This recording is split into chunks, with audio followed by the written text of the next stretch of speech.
All right, babe, coffee's done. How do you feel about the next 114 miles? The 114 miles of today doesn't intimidate me because I'm a badass. Oh, wait, now we just cut to the scene of you crying on the side of the canal. I don't think there will be crying today. I can't say the same for days where there's more climbing. Stay tuned to find out.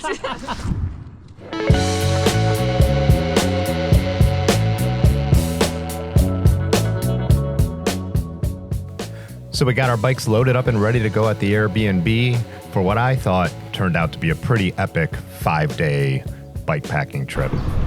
Day one, Rochester past Syracuse. On our way to the coffee shop first, though, of course. So we wound our way through the streets of Rochester, heading to the coffee shop that Aaron had selected as our breakfast and meeting point. Ben, Aaron, and I had stayed at the Airbnb where you saw us loading our bikes, and Mikey, Ames, and Brad had a hotel room a few miles in the other direction. Aaron had timed up our departure time and meeting time with when Pearson's Coffee Shop was going to have their kitchen open so we could get breakfast sandwiches.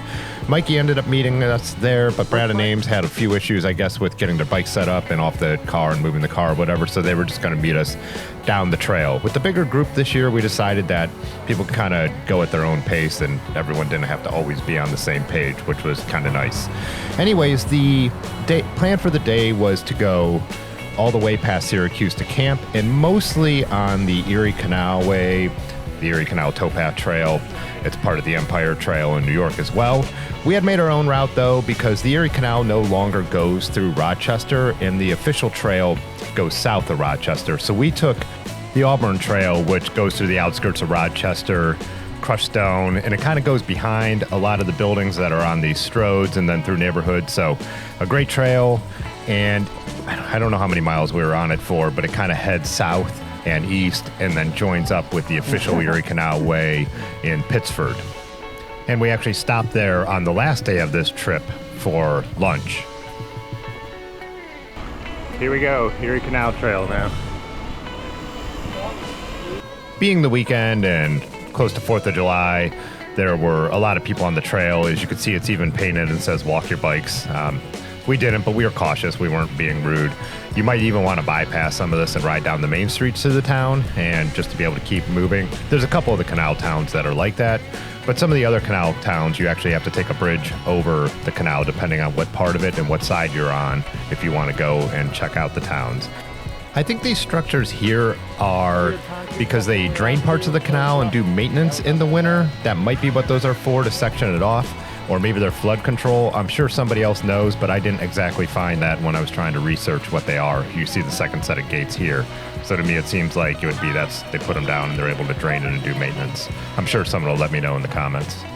Ben, Aaron, and I a few years ago have ridden from Buffalo to Rochester, the section of this, and it's pretty similar to what you're seeing here, you know, a towpath next to the modern canal. I think a lot of it was on the other side of the canal there. A lot of it was exposed and stuff like that, but it was still a very cool ride. People had told us, though, that we had ridden the least interesting section of the Empire Trail. As this day goes on, now I understand why people were saying that, and it's not to say that wasn't a totally enjoyable ride and you shouldn't do it. It's just that the further we got from Rochester, the more windy and curvy and rustic the canal towpath became, and went through some more wooded areas and just more sparse spots that I just found a lot more interesting.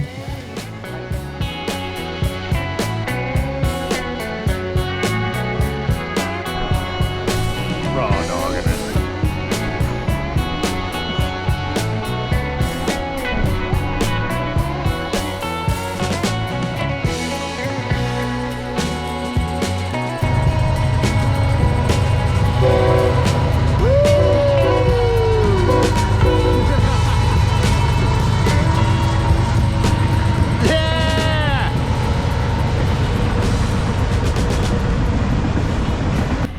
Mikey actually got the train to blow its horn for us there. Trail goes right through this little neighborhood. So back to kind of what I was saying before, the original Erie Canal was built in 1825. It was expanded in the 1800s. It was very successful and popular. But then in the early 1900s, they enlarged the whole canal into what they called the New York Barge Canal. You can see that's kind of one of the more modern locks that we're going over right here. We're actually looking for a bathroom. So a lot of the old canal was actually abandoned, or they laid down the new, bigger, straighter canal right over top of it, so it was destroyed. So when we're going along those broad, straight stretches, that's kind of the modern canal, and that's kind of, you know, the sections that people might consider a little less interesting, but I'm just comparatively, like I'm saying, it's still a good ride. As you saw there, Ben started squirting sealant. We were able to put a plug in and get back out on the road. A little bit of a trail detour. Lucky number, bike route 5. Some towns and cities have turned original parts of the canal into parks, even rewatering them and rebuilding aqueducts and stuff like that. We went over a few of them. So very cool. You can see here, this is an old section of the canal as well when we're coming back off that detour that we were on. We were going to be gone for 5 days, and on a lot of my bike touring, bike packing videos, people will ask me, where do we park our car? Well, we just do research, we make phone calls. This time, Mikey found a hotel, the one they were going to be staying at when they got back, that said they could do long-term parking and that they had a guard and that the lots would be protected. So they had their car there, and we moved our car over there. A couple bridges we crossed here were in a little rougher shape, and that's why I'm wondering too if that detour we had to take is because maybe they were replacing one of these. You could see the people with the tandem chose not to even ride it. We were all riding pretty hardy bikes. We had stuff planned on this route overall that was going to be a little rougher, but even some sections of the trail that you'll see coming up weren't exactly smooth. So again, I'm never someone who thinks there's such thing as too wide of tires, but I always get the comments from the roadies about like, your tires and your bikes are overkill for this ride. I've said this before, I'll say it again, there's no such thing. It's like no one ever comes over your house and tells you your couch is too comfortable. Your bike can't be too comfortable either. And this is not a race. And I just totally disagree with the idea that you want to be on skinny tires on trails like this in the first place, but whatever floats your boat, ride it. It was at this point where we had started to decide what we wanted to do for lunch. We usually go to restaurants or breweries and do stuff like that. If it's not going to be way off the beaten path, we don't carry all the food we need. We just tend to carry the snacks we're going to need for between the stops. We made it! We had gone through the maps and marked a number of points of interest, like spots we might want to stop for food, and days where we knew there wasn't going to be a restaurant. We marked down, you know, where there might be a gas station or a convenience store and things like that. When we met up with Brad and Ames, we were discussing that this being a pretty long day, you know, it was on the books at over 110 miles, that maybe we just go to this gas station convenience store we had marked down. It turned out to be great. There's a number of these in the region. They're Burn dairies, but they do made-to-order sandwiches that were really, really good. So this wasn't just a typical gas station stop. We were able to get really good sandwiches, and they had the picnic tables, and then they were able to resupply. At this point, also, we decided while we were stopped to just throw a tube into Ben's tire. It wasn't holding that well. And then it was back out on the trail, or should I say road. So the Erie Canalway and the Empire Trail in general. Empire Trail is kind of a broader trail system that includes the Erie Canal Trail or Erie Canalway. Is a mix of trails, and there is a little bit of roads. There weren't any roads that ever made us uncomfortable. Even when we did the first section from Buffalo to Rochester, there's always a good shoulder. They kind of pick, you know, or they pick really chill roads, so it's nice. This is a part two where we're back on the trail where you can see what I was saying, just a little bit more rural and double track. So just interesting and varied, which is what I like. Different kinds of terrain, different kinds of surfaces. And man, over this next few days, we really did hit it all.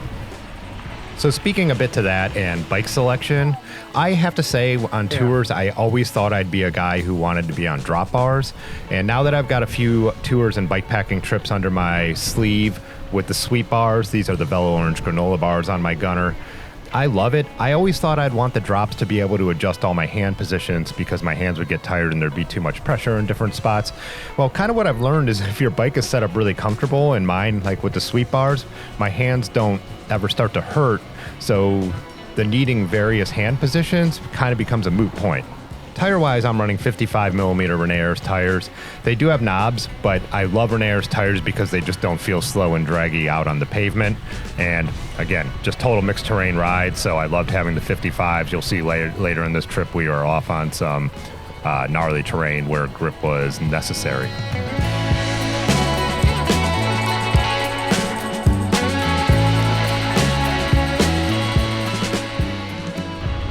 This is pretty cool. This last section has been all along the old canal. There's not much of that between Buffalo and Rochester, and I was hoping to see some of this. So more wooded, more shaded, less exposed. Yeah, I dig it. There have been a few road sections too, nothing too bad. This has a giant shoulder here, but even the more busy ones had big enough shoulders. So I always like that anyways, a little break. Keep things changing up. Keep changing things up. Scenery changes. You get it. A little more nerdy history. I do find it interesting that the barge canal, the modern version of the canal, actually carried a lot of freight through the 50s.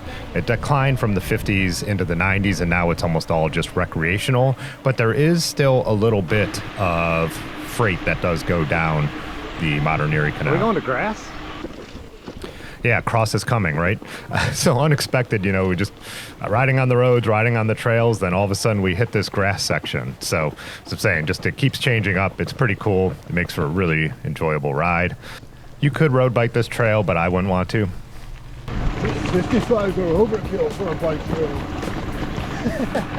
Yeah, just making fun of all the your tires are overkill, your bike is overkill comments I get all the time when I make videos about bike touring, and people who don't know me or our group and our community style of riding tend to view and then come in with attitudes that are straight out of the 1970s.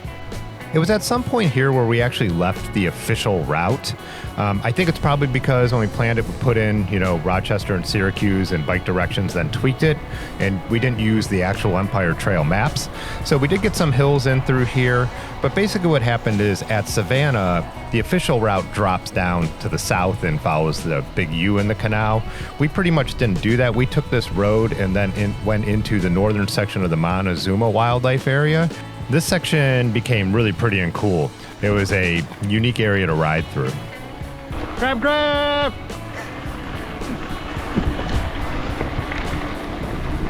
I was actually reading some history about this area. It's kind of the swampy lands where the Cayuga Lake empties out into. And there are rumors that when they built this section of the canal through here, that thousands of people died, like the workers from malaria and related diseases, but that modern day they've never found any mass graves, and they think that that was all exaggerated. So there were some gravel climbs through here and actually a pretty ripping gravel descent. So again, glad I had the bike set up the way I did. Yeah, this one was really fun and fast. And then we were back into the woods with a couple more like that. Though we did soon find out why they don't use this as part of the official route. Maybe part of it is they want to stick closer to the canal. But we did come upon a old bridge. Okay. Okay. And this bridge had been closed for a long time. You could see they welded a fence up there that you're not supposed to go over. At this point, we weren't going to backtrack, so we decided to take turns lifting the bikes over the fences at either end. Hi. Welcome to New York. And then continually make the joke about how everybody's bike was filled with bricks. What do you got in this thing? Bricks? Before we got onto those gravel roads, we did see a couple other people touring behind us, and they never quite caught us, but they were going in the same direction. It was funny then when we came to the next little town, we were up at a traffic light, you'll see, and they were right there. They were like, oh, you didn't stick around to help us get our bikes over the bridge? So I don't know if they were just kind of following us or if they had routed the same way we had routed and just made the same mistake and went to a bridge that's no longer open. At that last little park there is where we decided to make the final decisions for what the day was going to look like. Decided to have some snacks there, and then it was going to be a push all the way to Syracuse where we would stop and get our dinner. I have to say, for the week and the weekend leading up to 4th of July, I was just surprised how few other bike tourers we saw out there. I just thought we'd see a lot more people, this being a pretty popular route and all of that. That last section there was another park on the old canal, and here are the guys that I was just mentioning when they're saying, hey, you didn't wait for us? But yeah, anyways, I don't know, I just figured you would just see a lot of other people bike touring. Even around here that I live and ride part of the Ohio to Erie Trail daily, I just see people out bikepacking and bike touring, so surprising. But again, through here you could see how it's just, yeah, I guess that rustic vibe and just really pretty and feeling like you're out there and off the beaten path. Lots of shade, which is good for a summer bike tour. All in all, super happy with the trail. And like I said, just more interesting, or maybe if you like the nature stuff, a little more exciting than the Buffalo to Rochester section. I would say, too, if you've ever done the C&O Trail, parts of it remind me of that. Like, especially as you're getting into Cumberland, how you're like, wow, this is one of the most popular bike touring routes in the country, and it's just much more primitive than I would have expected. We have some friends who have completed the entire Empire Trail. They just did the Albany to Montreal section, so they did it over in multiple trips over a few years. So when you get to Albany, you could either turn north and go to Montreal, or you could turn south and go down to New York City.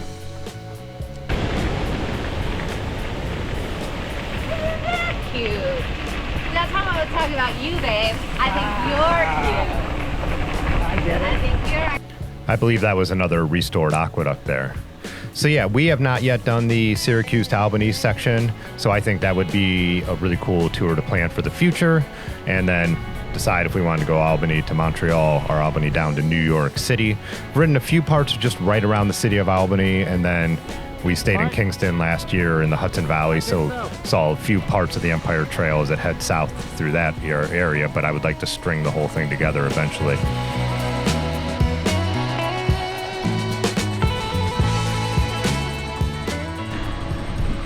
$82 miles in for the day.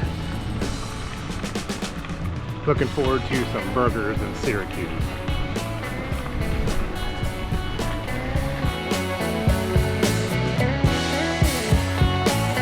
So we're approaching Canal Basin Park here, which is a 7-mile stretch of restored Erie Canal, so the old 1825 canal.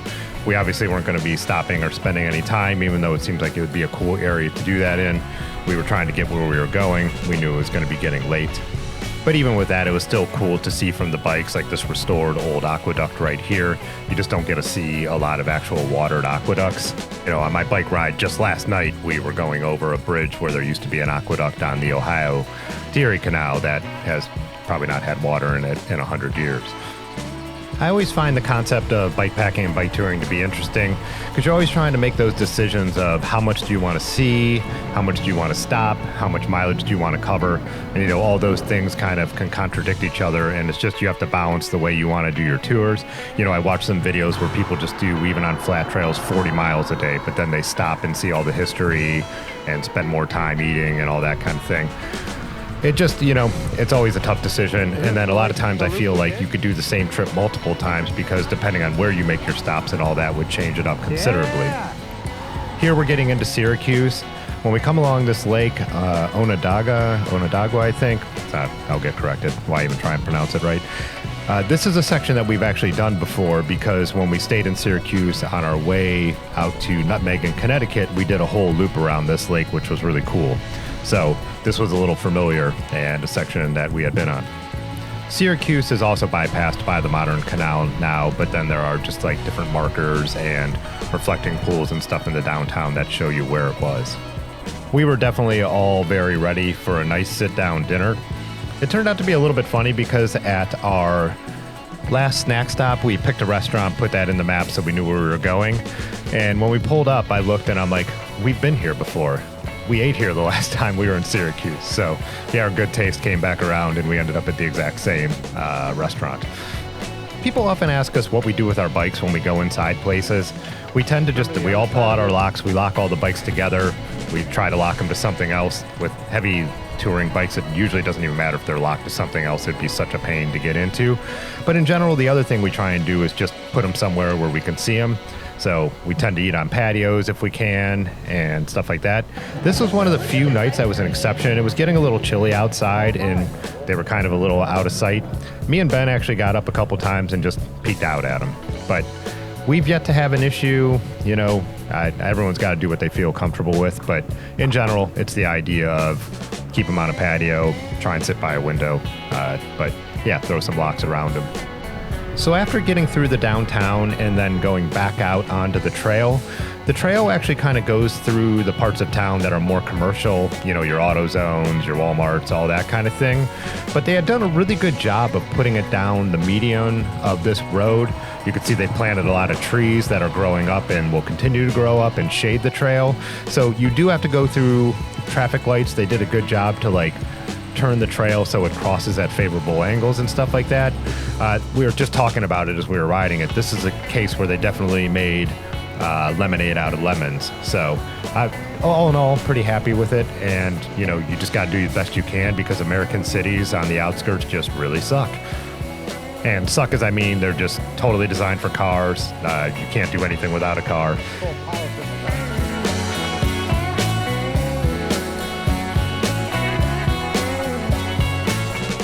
Did you get a hundo? Okay. I got a hundo. So yeah, I got my 100 miles at that point. It was through here that the skies started to turn kind of ominous. We were getting a little bit of drizzle, but we weren't getting soaked through. None of us had really looked at the weather. We thought we had passed all the weather. We're making the turn into our campground now, which was Green Lake State Park. And as soon as we got through the sign, it just started pouring. We actually hung out at the shower house, took showers, did everything. And then when we got a break in the rain, we rushed out and got our tent set up. It rained a little overnight, but all in all, not too bad. We were able to get most of our stuff dried off. But yeah, great day one, all in all, except for that little ending. 106 miles, 1,600 feet of climbing. And then we were going to be going into the unknown, dropping down into the Finger Lakes. Going to be very interesting. We knew we were in for a lot of climbing, but that's about it. Get subscribed up to see all that. See you in the next one. Peace.